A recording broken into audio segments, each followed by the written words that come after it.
Լոս Անջելեսից մոտ 100 մղոն հյուսիս-արևելք B-52 ռմբակոծիչ է կործանվել թռիչքից անմիջապես հետո 8 մարդ զոհվել է։ Աղետը տեղի է ունեցել Էդվարդս ավիաբազայում, ինքնաթիռը կատարելիս է եղել սովորական թռիչք։ Իշխանությունները հայտնել են, որ վթարը կենդանի մնալու հնարավորություն չի թողել։ Զոհվածների թվում են զինվորականներ և պետական կապալառուներ։ Boeing ընկերությունը հաստատել է իր 2 աշխատակիցների մահը։ Ինքնաթիռի կործանման պատճառները դեռ պարզ չեն, հետաքննությունը կարող է տևել մինչև 6 ամիս։ Ինքնաթիռը կառուցել է Boeing ընկերությունը, այն նախատեսված է երկար թռիչքների համար և կրում է միջուկային զենք։ Այս մոդելը ԱՄՆ ռազմաօդային ուժերում օգտագործվում է 1955 թվականից։ Յուրաքանչյուր ինքնաթիռ արժե $84 միլիոն։ Դրա անձնակազմը սովորաբար ունենում է 5 անդամ։ Էդվարդ ռազմաօդային բազան ԱՄՆ օդատիեզերական փորձարկումների կարևորագույն կենտրոններից մեկն է։ Հենց այս բազայում է լեգենդար օդաչու Չակ Էգերը 1947 թվականին առաջին անգամ հաղթահարել ձայնի արագությունը։ Այժմ այն մասին, թե ինչ ենք պատմելու վայրկյաններ անց։ Թրամփի և Եվրոպայի առաջնորդների լարված հանդիպումը Իրանի և Նոր Զելանդիայի մարտական ոչ ոքին Լոս Անջելեսում։ Դաժան սպանություն, օրը ցերեկով կասկածյալներ դեռ չկան։ ԱՄՆ-ն այլևս երազանքի երկիր չէ, ներգաղթյալների հուսահատությունը։ Բնությունը զայրացած է, հեղեղումներ և տագնապ ԱՄՆ-ում, Լոս Անջելեսը վտանգավոր գոտում է։ Թողարկման երկրորդ հատվածում շարունակելու ենք պատմել Գլենդելի հայ քաղաքապետերի մասին։ Բարև ձեզ, դուք միացել եք Glendale News-ին, ես Լենա Կարապետյանն եմ, ինչպես միշտ ձեզ կներկայացնեմ Ամերիկայում տեղի ունեցող ամենահետաքրքիր ու կարևոր թեմաները։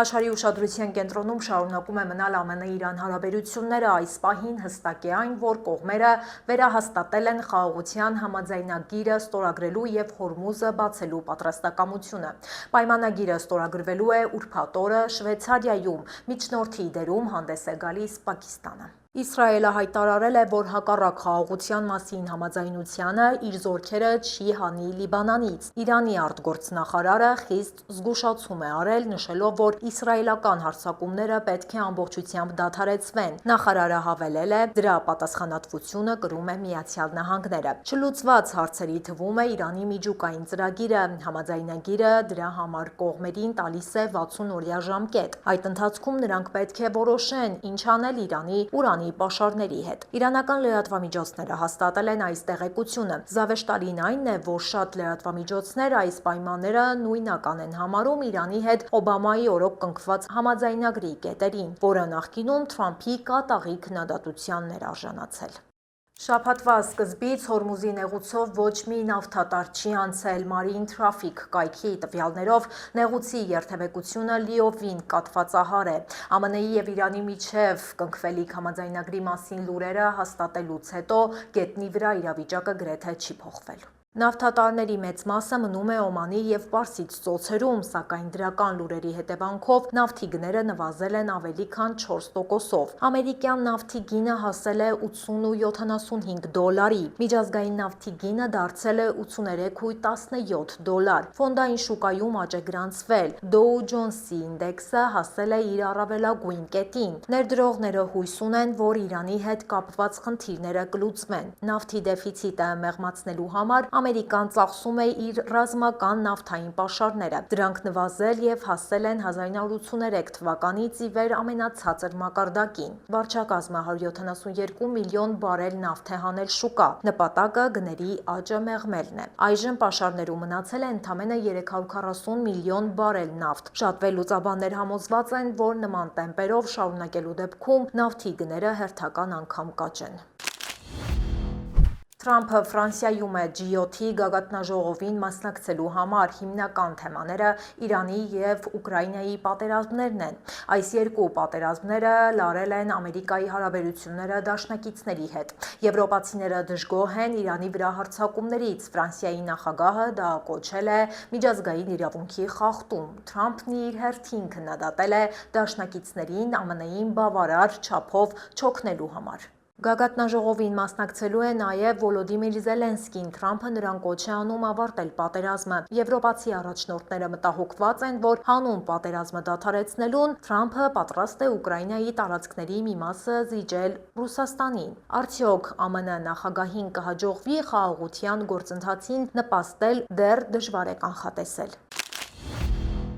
Իրանական դրոշներ և Իրանի ներկայացուցիչներին քաջալերող բացականչություններ Լոս Անջելեսի սրտում։ Առիթը աշխարհի առաջնության շրջանակում Իրանի և Նոր Զելանդիայի ֆուտբոլային հանդիպումներ։ Սոֆայի մարզադաշտում հունիսի 15-ին կայացած հանդիպումը ավարտվել է 2-2 հաշվով, ոչ ոքի։ Ինգլվուդը հայտնի է իրանցիների մեծ թվով, պատահական չէ, որ երկրպագուները մարզադաշտը լցրել էին իրանական դրոշներով։ Որոշ երկրպագուներ օգտագործել էին անգամ արգելված խորհրդանիշներ։ Նրանք բողոքում էին Իրանում դպրոցի հրթիռակոծման դեմ։ Միջադեպը տեղի էր ունեցել փետրվարի 28-ին։ Իրանի երկրպագուները ողջ խաղի ընթացքում ցուցադրել են բարձր ակտիվություն, այնքան, որ Ինգլվուդի մարզադաշտում մթնոլորտը նման էր Իրանի տնային խաղի։ Ըստ մեկնաբանների, ոչ ոքին արդար արդյունք էր այս դիմակայության համար։ Օրը ցերեկով մարդասպանը կրակել է երիտասարդ աղջկա վրա, դեպքը տեղի է ունեցել Վիկթորվիլում։ Սան Բերնարդինոյի շրջանի ոստիկանները դեպքի վայրում գտել են 19-ամյա Անիշա Մոթին։ Աղջիկը ստացել է հրազենային վնասվածքներ, ոստիկանները փորձել են փրկել նրան։ Մոթը տեղափոխվել է հիվանդանոց և մահացել է, հայտնել է շերիֆի դեպարտամենտը։ Հանցագործները փախել են մեքենայով մինչև ոստիկանների ժամանումը։ Դեպքի առթիվ սկսվել է հետաքննություն, դեռևս հայտնի չեն սպանության պատճառները։ Այս պահին կասկածյալների մասին այլ մանրամասներ չկան։ IC գործակալը վրայերթի է ենթարկվել Նյու Ջերսիում։ Գործակալը փորձել է բռնել կասկածյալին։ Վերջինս մեքենայով հարվածել է նրան ու փախել։ Գործակալը հարված ստանալուց հետո կրակ է բացել։ Գնդակները դիպել են մեքենայի հետևի ապակուն։ Վրայերթի ենթարկվածի վիճակը կայուն է, նա ապաքինվում է հիվանդանոցում։ Իշխանությունները շարունակում են փնտրել վարորդին։ Կասկածյալի հետապնդման պատճառը դեռ գաղտնի է։ Քննությունը իրականացնում է FBI-ը։ Կառույցի ներկայացուցիչը հրաժարվել է որևէ մեկնաբանություն տալ։ Գործողությունը եղել է հատուկ առաքելության մաս։ Այս մասին տեղեկացրել են տեղական աղբյուրները։ Տարածքը կմնա փակ մինչև իրավապահների աշխատանքների ավարտը։ 31-ամյա Դաֆի Միշելը մահացել է ցրտից Փիթսբուրգի ավտոբուսի կանգառում։ Դատաբժշկական փորձաքննությունը նրա մահը որակել էր որպես սպանություն։ Միշելը Հայիթիի քաղաքացի էր, նա ԱՄՆ-ում ապաստան էր հայցում։ Նրան ազատ էին արձակել IC կալանքից։ Փետրվարի վերջին կինը մնացել էր փողոցում, նա ուներ լուրջ հոգեկան խնդիրներ և լեզվական արգելք։ Ընտանիքը նրա մահվան մեջ IC-ն է մեղադրում և մտադիր է դատի տալ։ IC-ում հրաժարվում են իրենց մեղավորությունն ընդունել։ Կառույցի ներկայացուցչի խոսքով կինը ազատվելիս ունեցել է հեռախոս և գումար։ Ծառայությունը պնդում է, որ Միշելը եղել է անօրինական ներգաղթյալ։ Միշելի դեպքը հարուցել է հանրային մեծ դժգոհություն։ Դատական հայցի պատրաստումը շարունակվում է։ Նախկինում գործող կանոններով IC-ը զեկուցում էր մահվան բոլոր դեպքերի մասին, այժմ այդ պրակտիկան դադարեցված է։ Մասնագետները մտահոգված են այս փոփոխությամբ, նրանք կարծում են, որ մահվան իրական վիճակագրությունը կթաքցվի։ Ասիական ծագում ունեցող շատ ամերիկացիներ այլևս հավատ չունեն ԱՄՆ-ի նկատմամբ, նրանք կարծում են, որ երկիրը փոխվել է։ Հարցումները ցույց են տալիս մարդկանց խորը հուսահատությունը։ Ասիական և խաղաղօվկիանոսյան կղզիների ծագում ունեցող մեծահասակների կեսը վախի մեջ է։ Նրանք կամ իրենց ծանոթները բախվել են կալանքի կամ արտաքսման։ Հարցվածներից շատերը ստիպված են անընդհատ կրել փաստաթղթեր։ Նրանք փոխել են իրենց առօրյան և ճամփորդության ծրագրերը։ Տվյալները վկայում են, որ 10-ից 6-ը ԱՄՆ-ն այլևս լավը չի համարում։ Ուսանողները հաճախ հրաժարվում են արտասահման մեկնելուց, նրանք վախենում են օրենքի անորոշությունից։ Շատ փորձագետներ սա մտահոգիչ մեսիջ են համարում ԱՄՆ հիմնադրման 250-ամյակին։ Նոր մանրամասներ են պարզվել Միսսուրիում ինքնաթիռի կործանման գործի վերաբերյալ։ Պաշտոնապես հաստատվել է, որ բոլոր 12 ուղևորները զոհվել են։ Ինքնաթիռը վթարի է ենթարկվել թռիչքից կարճ ժամանակ անց, այն փորձել է արտակարգ վայրէջք կատարել։ Ականատեսները նշում են, որ օդանավը կորցրել է ուժը, թեքվել ու ընկել քթով ներքև։ Ինքնաթիռը բռնկվել է անկումից անմիջապես հետո։ Վթարի հստակ պատճառը դեռ չի նշվում։ Օդանավը չի ունեցել սև արկղեր։ Հետաքննիչները փնտրում են այլ աղբյուրներ, մասնավորապես էլեկտրոնային սարքեր, որոնք կօգնեն գտնել վթարի պատճառները։ Ինքնաթիռը արտադրվել է 2010 թվականին Նոր Զելանդիայում եւ գրանցված էր Թեքսաս նահանգում։ Այն օգտագործվում էր պարաշյուտիստների թռիչքների համար։ Ամենատարածքի զգալի մասում միլիոնավոր մարդիկ սպասում են տարերային աղետների, շուրջ 20 միլիոն մարդ գտնվում է հեղեղումների վտանգի տակ։ Զգուշացումը գործում է Թեքսասից մինչև Միսիսիպի։ Հորդառատ անձրևները կշարունակվեն մինչև շաբաթվա կեսերը։ Տեղումների քանակը կարող է գերազանցել 8 դյույմը։ Հյուսթոնի շրջանում հեղեղումները կարող են լինել ծանր։ Շաբաթվա կեսին եղանակը կրկին կդառնա անկայուն, մոտ 39 միլիոն մարդ հայտնվելու են նոր վտանգի գոտում։ Կանզասից մինչև Օհայո սպասվում են ուժեղ քամիներ եւ կարկուտ, չեն բացառվում նաեւ տորնադոները։ Հինգշաբթի օրը հարվածի տակ կլինեն մոտ 48 միլիոն բնակիչ, փոթորիկները կհասնեն Վաշինգտոն եւ Նյու Յորք։ Այս շրջաններում նույնպես հնարավոր են լուրջ ավերածություններ։ Արևմտյան ափին տիրում է ծայրահեղ շոգ, Կալիֆոռնիայից մինչև Վաշինգտոն ջերմաստիճանը հասնում է 38 աստիճանի, ըստ Ցելսիուսի։ Գրանցվել են ռեկորդային բարձր ցուցանիշներ։ Սիեթլի եւ Փորթլենդի բնակիչները եւս տուժում են տապից։ Նշված տարածքներում գործում են նախազգուշացումներ։ Քաղաքացիներին խորհուրդ է տրվում խուսափել բաց տարածքներից։ Կալիֆոռնիայի նահանգապետ Նյուսոմը եւ կինը հետաքննության տակ են։ Նահանգապետը հայտարարել է, որ սա ոչ թե իրավական գործընթաց է, այլ քաղաքական հետապնդում, Թրամփի ուղղորդմամբ։ Նյուսոմն այս թեմայով գրառում է Արելիքսում։ Այսօր ես եւ կինս հայտնվեցինք Թրամփի սև ցուցակում, գրել է նա։ Պաշտոնապես Արդարադատության նախարարությունը հետաքննում է նահանգապետի ընտանիքի գործունեությունը։ Գործակալները հարցաքննել են նահանգապետի ընկերներին ու աշխատակիցներին։ Հետաքննության մեջ ներգրավված են FBI-ը եւ հարկային ծառայությունը։ Նրանք ուսումնասիրում են Նյուսոմի ընտանիքի ֆինանսական գործարքները։ Նահանգապետի կնոջը կասկածում են հարկային հարցերում։ Շատ վերլուծաբաններ չեն բացառում, որ այս հետաքննության հետևում իսկապես Թրամփի ուղղորդումն է։ Նախկինում եւս Թրամփի քաղաքական հակառակորդներ հանդիսացող մի շարք գործիչներ հայտնվել էին դաշնային մարմինների ուշադրության կենտրոնում։ Դրանց թվում են Ջեյմս Քոմին եւ Ադամ Շիֆը։ Այժմ եկեք տեղափոխվենք մեր Facebook-յան էջ, որտեղ նույնպես ամեն օր հրապարակում ենք վերջին թարմ նորությունները։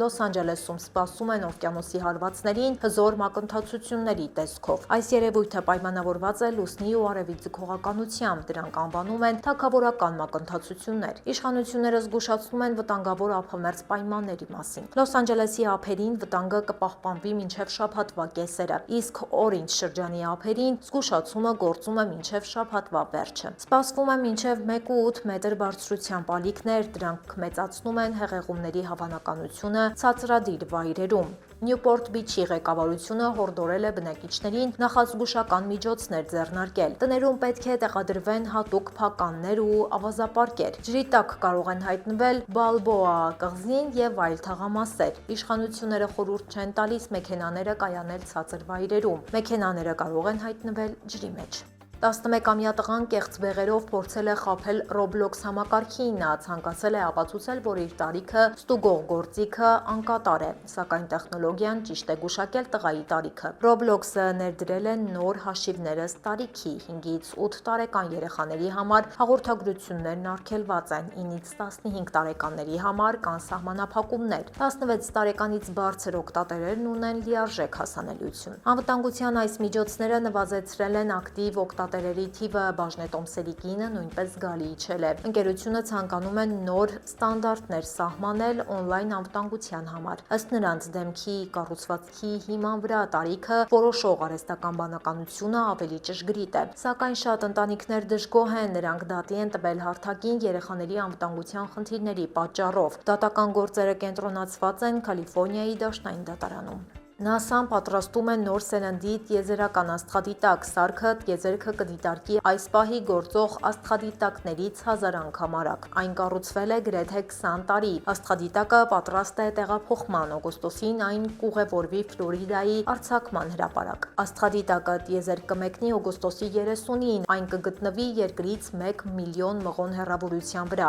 Սարքը կաշխատի լեգենդար Հաբլ եւ Ջեյմս Վեբ աստղադիտակների հետ միասին։ Աստղադիտակի համայնքի առաջին նկարները կհրապարակվեն այս տարվա վերջին, ծրագրի վրա ծախսվել է 4.3 միլիարդ դոլար։ Այն կօգնի ավանդական աստղերի հետ ուսումնասիրել մութ մատերիան և մութ էներգիան։ Ես ձեզ հրաժեշտ եմ տալիս, իսկ Մանու Հարությունյանը շարունակելու է պատմել Գլենդելի հայ քաղաքապետերի մասին։ Բարև ձեզ, նախորդ անգամ խոսեցինք Գլենդելի առաջին 5 հայազգի քաղաքապետերի մասին։ Այսօր շարունակում ենք պատմությունը, սկսելով Զարեհ Սինանյանից հետո պաշտոնը ստանձնած հայ ղեկավարներից։ Վերջին տարիներին Գլենդելի քաղաքապետարանի դռները հաճախ են բացվել հայ քաղաքական գործիչների առաջ, իսկ համայնքի ազդեցությունն ավելի տեսանելի է դարձել ու դեռ շարունակում է աճել։ 2020 թվականին Գլենդելի քաղաքապետ ընտրվեց Վրեժ Աղաջանյանը։ Նա պաշտոնավարեց մինչև 2021 թվականը ստանձնելով ղեկավարությունը քովիդի ամենաբարդ փուլերից մեկում։ Այդ տարիներին քաղաքային իշխանությունները ստիպված էին արագ արձագանքել առողջապահական և տնտեսական խնդիրներին։ Աղաջանյանի պաշտոնավարումը համընկավ քաղաքի համար աննախադեպ դժվարությունների շրջանի հետ։ Վրեժ Աղաջանյանից հետո Գլենդելի քաղաքապետի պաշտոնը շարունակեց մնալ հայ քաղաքական գործիչների ձեռքում։ Դա արդեն պատահականություն չէր, այլ երկար տարիների ընթացքում ձևավորված քաղաքական իրականություն։ Հայ համայնքի ներկայացուցիչները ոչ միայն ընտրվում էին քաղաքային խորհրդի կազմում, այլև ստանձնում քաղաքի ղեկավարի պարտականությունները հերթափոխի սկզբունքով։ 2022 թվականին քաղաքապետ դարձավ Արտիկ Հասախյանը։ Նա երկար տարիներ ակտիվ գործունեություն էր ծավալել կրթական և հասարակական ոլորտներում։ Հասախյանի պաշտոնավարման ընթացքում շարունակվեց քաղաքի բազմամշակութային զարգացման քաղաքականությունը։ Նրա ընտրությունը ևս մեկ անգամ ընդգծեց, որ հայ համայնքն արդեն դարձել է Գլենդելի քաղաքական կյանքի անբաժանելի մասը։ Գլենդելի հայ քաղաքապետերի շարքը շարունակվեց նաև հաջորդ տարի։ 2023 թվականին պաշտոնը ստանձնեց Վարդան Կարապետյանը։ Այդ ժամանակ արդեն Գլենդելի բնակչության զգալի հատվածը հայկական ծագում ուներ և քաղաքական օրակարգում հաճախ էին հայտնվում համայնքային նշանակության հարցեր։ Հայազգի ղեկավարներ ունենալու փաստը արդեն ոչ ոքի չէր զարմացնում։ Վարդան Կարապետյանը քաղաքապետի պաշտոնը զբաղեցրեց 2023-ից 24 թվականներին։ Նրա պաշտոնավարման ընթացքում շարունակվեցին քաղաքային ենթակառուցվածքների և հանրային ծառայությունների զարգացման ծրագրերը։ Կարապետյանը ներկայացնում էր այն սերունդը, որը ձևավորվել էր արդեն ուժեղ և կազմակերպված ամերիկա-հայ համայնքի պայմաններում։ Նրա ընտրությունը լայն արձագանք գտավ տեղի հայ բնակչության շրջանում։ 2024 թվականը նոր էջ բացեց Գլենդելի պատմության մեջ։ Քաղաքապետ ընտրվեց Էլենա Սատրյանը, որը միանգամից 2 պատմական ռեկորդ սահմանեց։ Նա դարձավ քաղաքի առաջին հայ ամերիկացի կին քաղաքապետը և առաջին ներգաղթյալ կինը, որը զբաղեցրել է քաղաքապետի պաշտոնը։ Սա կարևոր իրադարձություն էր ոչ միայն հայ համայնքի, այլև ամբողջ քաղաքի համար։ Էլենա Սատրյանի պաշտոնավարումը 2024-ից 25 թվականներին էր։ Նրա ընտրությունը խորհրդանշում էր նոր սերնդի առաջնորդների մուտքը քաղաքային իշխանություն։ Սատրյանը բազմիցս ընդգծել է համայնքների համագործակցության կարևորությունը և հանդես եկել քաղաքի կառավարմանը քաղաքացիների մասնակցության ակտիվացման օգտին։ Նրա պաշտոնավարումը դարձավ Գլենդելի բազմազանության ևս մեկ արտահայտություն։ 2025 թվականին քաղաքապետի պաշտոնին վերադարձավ արդեն փորձառու ղեկավարներից մեկը՝ Արան Աջարյանը։ Նա դարձավ այն հայ գործիչը, որն ամենաշատ անգամներն է զբաղեցրել Գլենդելի քաղաքապետի պաշտոնը։ Այս վերադարձը ցույց տվեց, որ նրա քաղաքական փորձն ու հեղինակությունը շարունակում են կարևոր դեր ունենալ քաղաքի կառավարման գործում։ Արան Աջարյանի 2025-ից 26 թվականների պաշտոնավարումը դարձավ նրա 5-րդ ժամկետը քաղաքապետի աթոռին, իսկ 2026 թվականին քաղաքապետի պաշտոնը կրկին ստանձնեց Արտիկ Հասախյանը։ Այսպիսով 1986-ից մինչև 2026 թվականները 40 տարվա ընթացքում Գլենդելի քաղաքապետի պաշտոնում հայազգի գործիչները պաշտոնավարել են 19 տարի, ամբողջ ժամանակահատվածի գրեթե կեսը։ Գլենդելի հայ քաղաքապետերի պատմությունը միայն պաշտոնների հերթափոխի պատմություն չէ։ Այսօր Գլենդելը շարունակում է մնալ ամերիկա-հայ քաղաքական ներկայության ամենավառ օրինակներից մեկը ԱՄՆ ամբողջ տարածքում, իսկ Գլենդելը փաստորեն Երևանից հետո ամենամեծաթիվ հայ բնակչություն ունեցող քաղաքը կարող ենք համարել։ Այսօրվա համար պատրաստել էինք այսքանը։ Եթե դեռ չեք հասցրել դիտել մեր նախորդ թողարկումը, ապա կարող եք անցնել հենց այս հղումով։ Կհանդիպենք վաղը ժամը 5-ին։ Հաջողություն։